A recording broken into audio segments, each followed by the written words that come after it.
Spécialisé dans la conception de deux roues électriques, le constructeur américain Zero a procédé cette année à un renouvellement total de sa gamme qui comporte désormais pas moins de 5 modèles.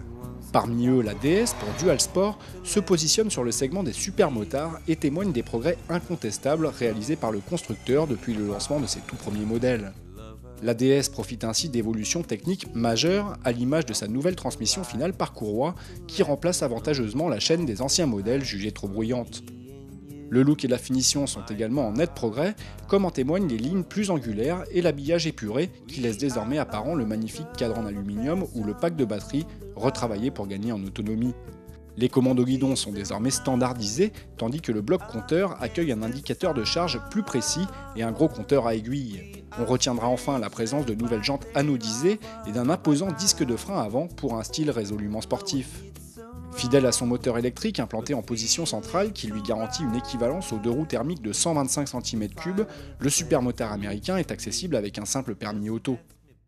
Au niveau des composants de cette Zero DS, cadre aluminium, belle pièce, façonnée très proprement, au sein duquel on trouve ce gros pack batterie lithium-ion fabriqué par Z-Force. Pack batterie extractible, mais c'est quand même loin d'être évident puisqu'il faut démonter la fourche pour sortir le pack batterie. Donc on ne fera pas ça tous les jours.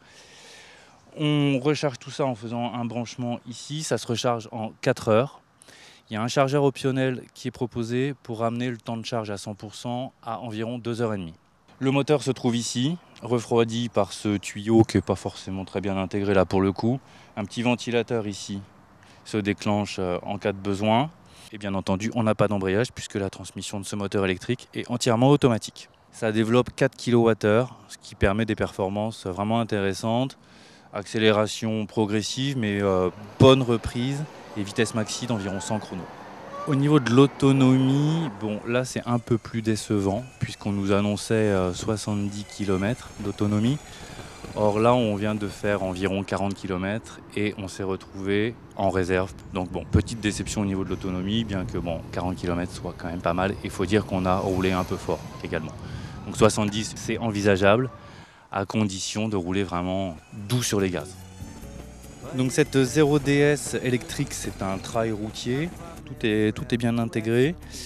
Des suspensions vraiment efficaces, une fourche inversée, amortisseur réglable à l'arrière. Freinage plus que correct.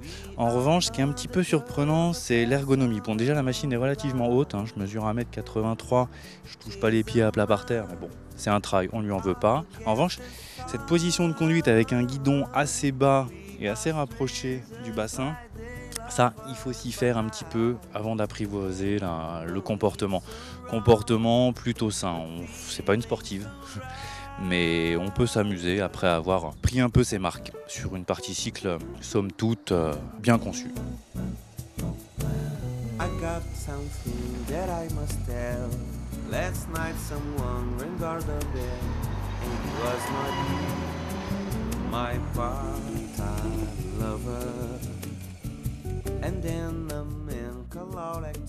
Voilà, donc on vient de terminer cet essai de la Zero DS, une machine qui prouve les progrès accomplis par le fabricant américain de motos électriques Zero par rapport à la première génération de motos de ce fabricant, c'est incontestable à tous les niveaux. Maintenant, on reste quand même encore un peu déçu par l'autonomie, environ 40 km si on s'amuse un petit peu, ça reste limité. Par ailleurs, il y a le tarif, c'est environ 10 000 €, ça représente une somme très importante. Donc il faut voir sur le long terme si le bilan est économiquement favorable. À suivre.